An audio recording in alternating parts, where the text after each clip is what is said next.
don't care if I use my phone flashlight like this, but that's good. Ryan? Ryan Hall?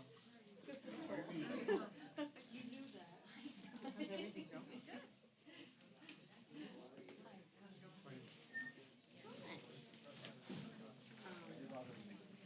Hold on, hear me? Just no camera light. We can use the. Jerry, seriously. No, the same time.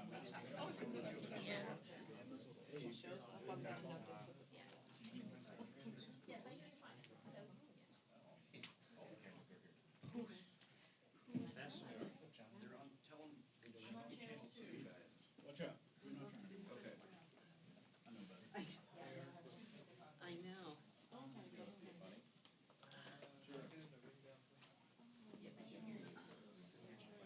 Yeah.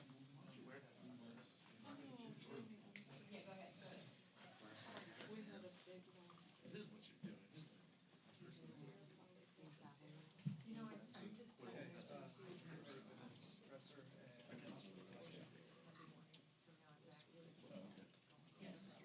Right. Which is great. Yeah.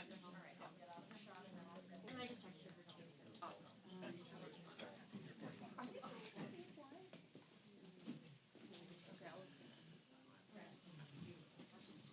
Are we still staying in her home? Can you, would you hear? Can I turn it off? Yeah. Because it's Okay. like, What's it on? Just- yeah. It's like squad. Let me check. Well, you have to do it. Oh, is that what you're hearing? Yeah. Well, So just so you know, okay, so I think SWAT.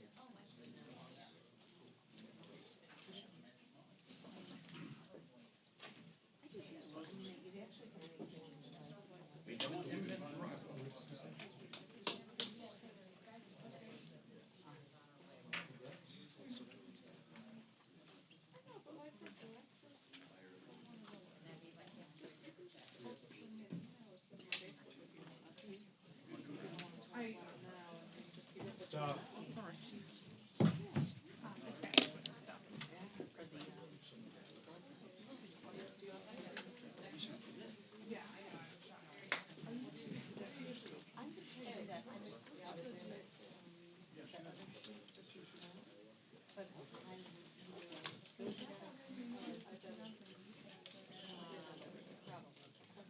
I just turned it off because I was talking about. We're just sorry. This whole thing happened.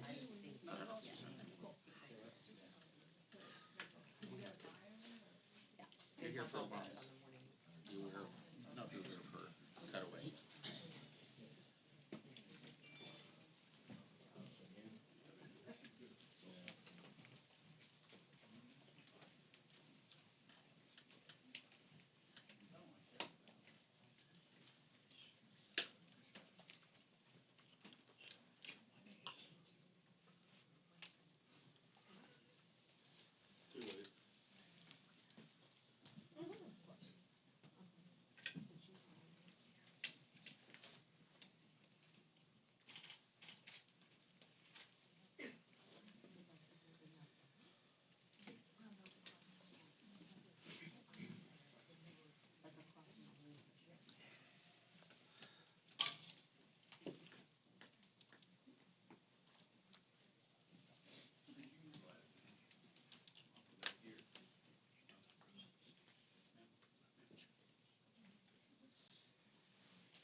Well, the anger is real and it has been brewing as the administration has put up one roadblock after another, and Democrats have embraced the word stonewalling.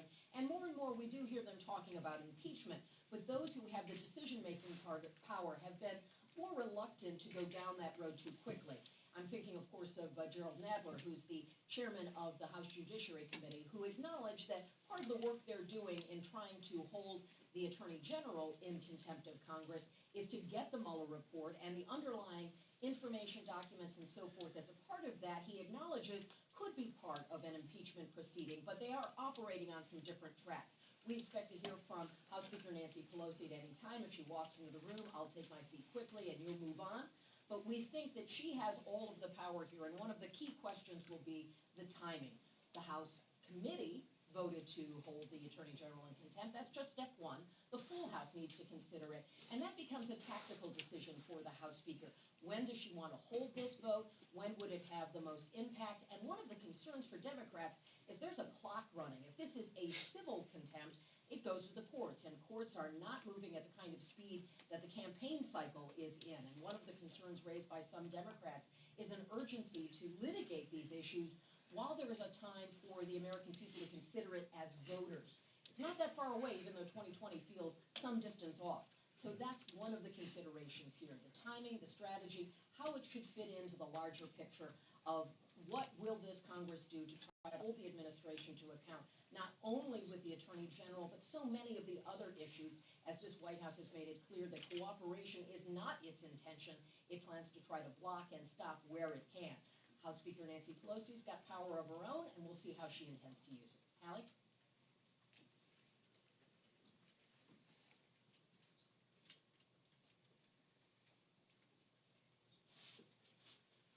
You bet. Okay. You bet.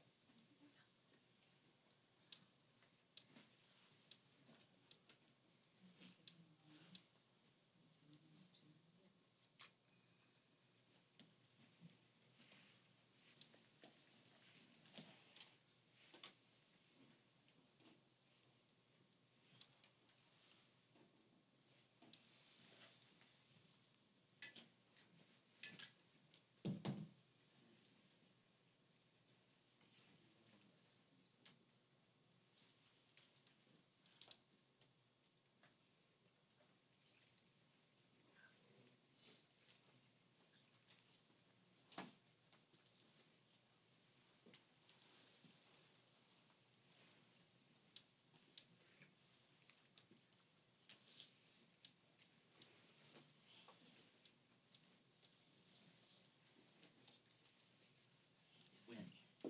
Can you imagine?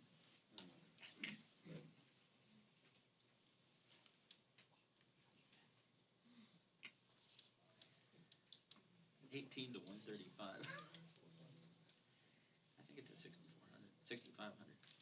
It's a crop format. Well, it just Crop happened format. last week. It was It's not mine. It's this isn't. Yeah.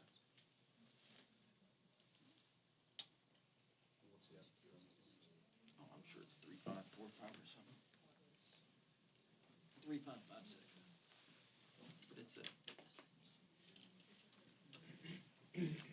24 to 200 equivalent. Oh. I'd rather do it.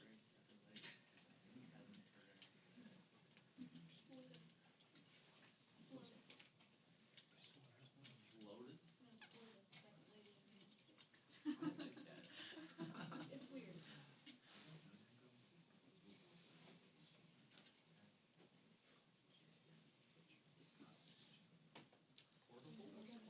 In about 2 minutes.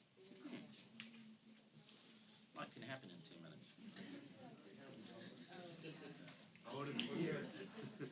Heads up, folks. Or less.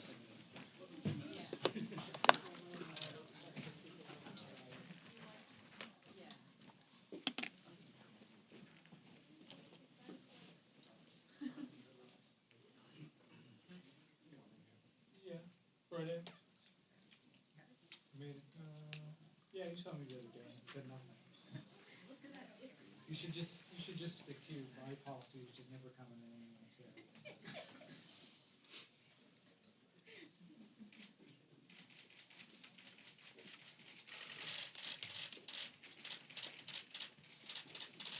Morning. Good morning, everyone. We share sadness today on passing of Robert Peer. So surprising that all this happened so quickly. He was a titan of American journalism. I had such great respect for him. He tenaciously pushed the truth and the public good. We'll all miss him so much. But again, just the shock of it all. Life is fragile. We have to appreciate it every day. I thank you for accommodating the earlier coming together this morning. Today I have the privilege of going to Arlington National Cemetery for the interment of our former colleague, Chairman Ron Dellums. Ron Dellums came to the Congress, and people thought he was a rebel, and how would he be? And then he came. He worked in a bipartisan way. When he was assigned to the Armed Services Committee, people were like, "Oh my gosh, he's a peacenik. He's going to Armed Services." And Pat Schroeder was going to the Armed Services Committee, both in that freshman class. Just from a historic standpoint, you might like this story. The leadership was not crazy about the idea of these two progressives going to the committee. So they told them they didn't really have that much room, so they'd have to share one chair. Imagine how it was. And the irony of it all is that Ron Dellums would later become the chair of the Armed Services Committee and respected highly by the Republicans on the committee as well. So today he died a while ago, but the interment is now at Arlington National Cemetery. So thank you for accommodating the change. Well, today, in keeping with what we said in the campaign for the people, lower health care costs, we proudly are passing Protecting Americans with Pre-Existing Conditions Act. It is Custer's legislation. She's been a wonderful leader on this, and we thank her for her leadership. And what this bill does is blocks the administration's cynical guidance that invites states to dismantle protections for people with pre-existing conditions and pushes families into junk plans that discriminate against people with pre-existing conditions and do not cover essential benefits. It's so funny, during the campaign, the Republicans kept saying, "Oh, we don't want to do away with pre-existing condition benefit," but they have. And in any case, it's again of the administration's reckless sabotage of the Affordable Care Act. Yesterday, we passed bipartisan legislation to reduce the price of prescription drugs by making it easier for generics to come to the market. This week, we'll build. Next week, this is this week. It's a very exciting day that we'll be passing this legislation. We invite it to be very bipartisan, send it to the Senate, and hope that the President of the United States, who says he supports the benefit of pre-existing conditions, to sign into law as soon as possible. Next week, we'll build upon this action by bringing to the floor Strengthening Health Care and Lowering Prescription Drug Cost Act, a package of 7 bills to further protect families' health care and lower their health care costs. Now, in the time that we have been here, we've brought so many bills to the floor, but our committees have been very active in preparing other legislation. Hence, these bills this week and next are now ripe. One of them would further stop junk plans that can discriminate against people with pre-existing conditions, which I mentioned. Now, this is a further strengthening of that legislation, reversing the Trump administration's sabotage, once again, of enrollment outreach, and help states set up their own marketplaces, and more strong action against pharma's unfair practices with additional steps to move affordable generics to market. Part of that bill is this week, part next week. Again, as we prepare to celebrate Mother's Day, we're all celebrating Mother's Day. We probably won't have a basketball game that day. We'll have this all done by then. That's how we celebrate. Giants, Warriors. But Giants are playing my Reds this weekend in San Francisco. on Sunday? I guess they are. Well, I have to go to my granddaughter's play, and depending on the time of it, I usually would be going to a Giants game. As we prepare to celebrate Mother's Day, we're continuing to fight in the tragedy of maternal deaths in America. It's just it's so remarkable in this country that we would have this, and it disproportionately affects women of color. It's outrageous that women of color die from pregnancy-related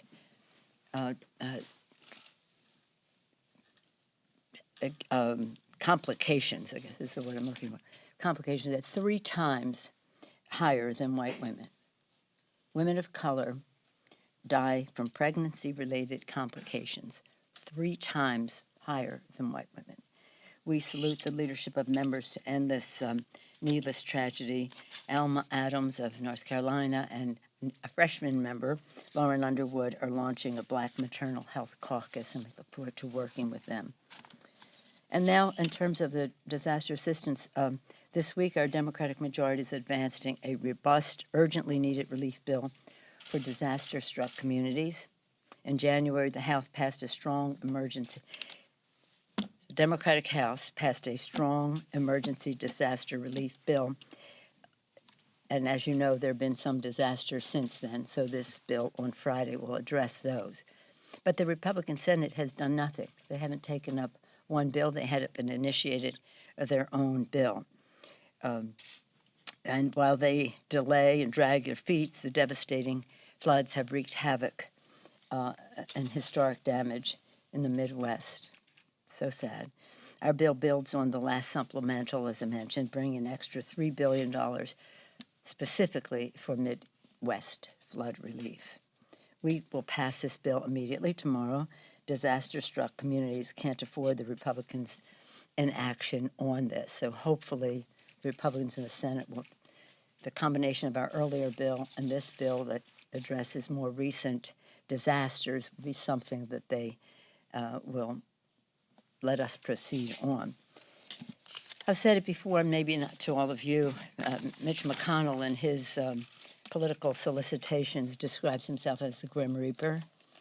Would you do that if you were running for office? Would you want that to be your pitch? Let me give you hope and inspiration. I'm the Grim Reaper, meaning that he's going to kill every bill that comes over from the House. And I have news for him that the legislation that we passed, whether it's equal pay for equal work, whether it is Violence Against Women Act, whether it's net neutrality, whether it's H.R. 1 to clean up government, whether it's gun violence prevention, and H.R. 8 that we have, whether it's climate action now, all these bills have are popular, bipartisan support across the country. We've, in fact, chose legislation that and shaped it in a way that would have the most bipartisan support.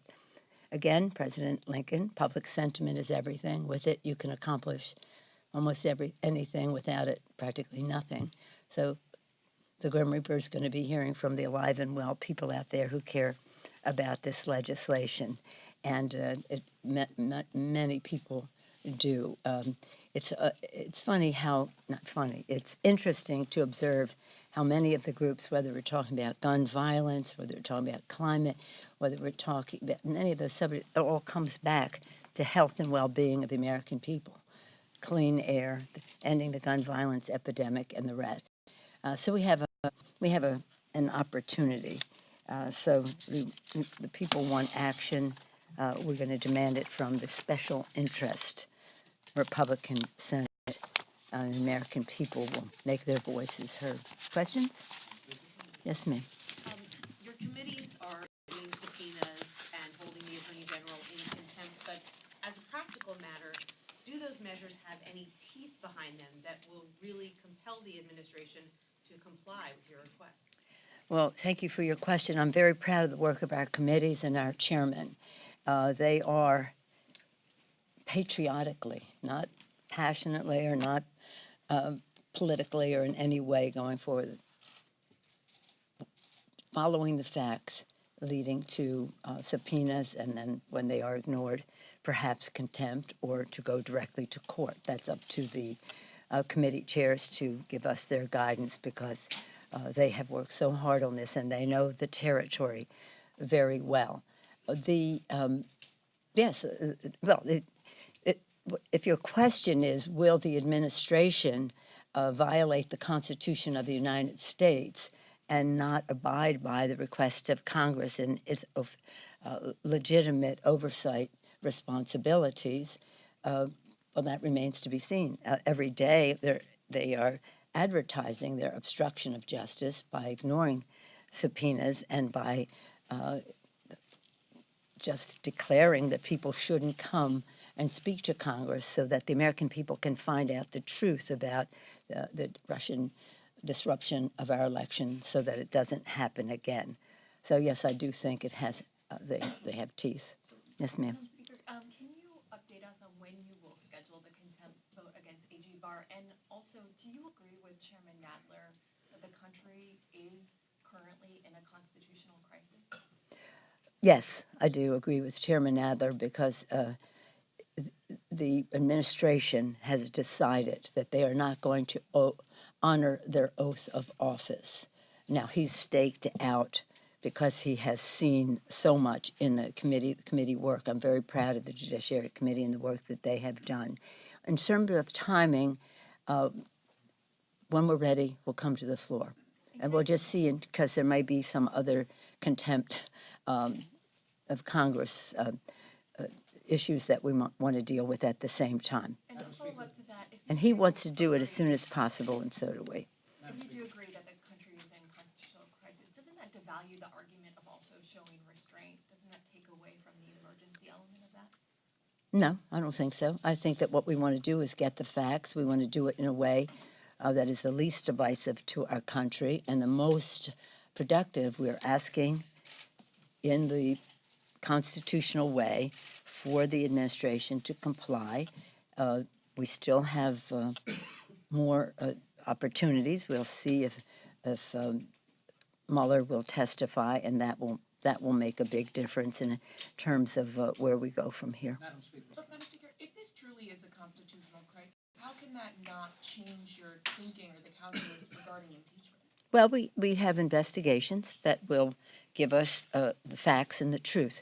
This is not about Congress or any committee of Congress. It's about the American people and their right to know and their election that is at stake, and that a foreign government intervened in our election and the president thinks it is a laughing matter.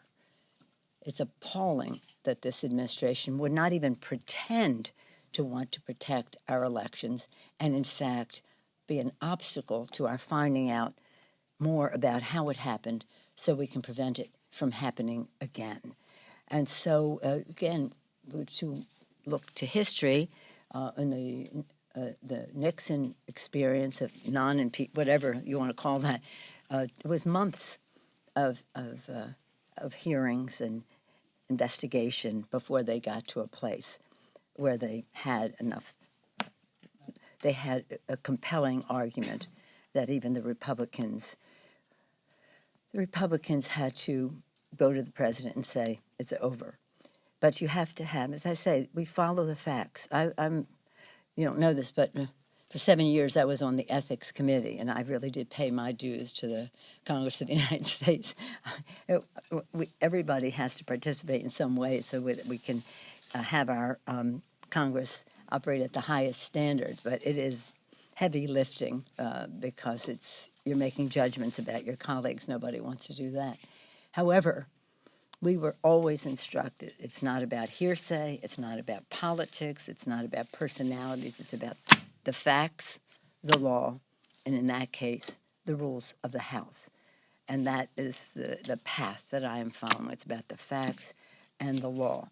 Now, as I said yesterday, the president is almost self-impeaching because he is every day demonstrating more obstruction of justice and disrespect for Congress's legitimate role to subpoena. So again, this is very methodical. It's very constitution-based. It's very law-based. It's very factually based. It's not about pressure. It's about patriotism. Madam Speaker, Yes, follow Jen. up on the question of power of contempt, though. When we've had some of these exercises on contempt in recent years, both sides have found it rather unsatisfying. I don't think the Republicans thought they got very far with Lois Lerner and Eric Holder. Your side, when you held Bolton and Myers in contempt, they didn't get Myers up for a closed-door interview until the next Congress and the Bush administration was out of office. So I want to clarify why you think that this, in fact, to use the term, has teeth, if it's going to be just another civil argument like we had in those 4 instances prior. Because I do. I just do. Do you think the courts are Do going to you rule want to that- have a contempt of Congress against you? That is not a desirable thing for someone to have. And now we're not even talking about isolated situations. We're talking about a cumulative effect of obstruction that the administration is engaged in, and the president declaring that he is not going to honor any subpoenas from the Congress. So I support the path that our chairmen are on, and I do believe that it will establish the case for where we go from here.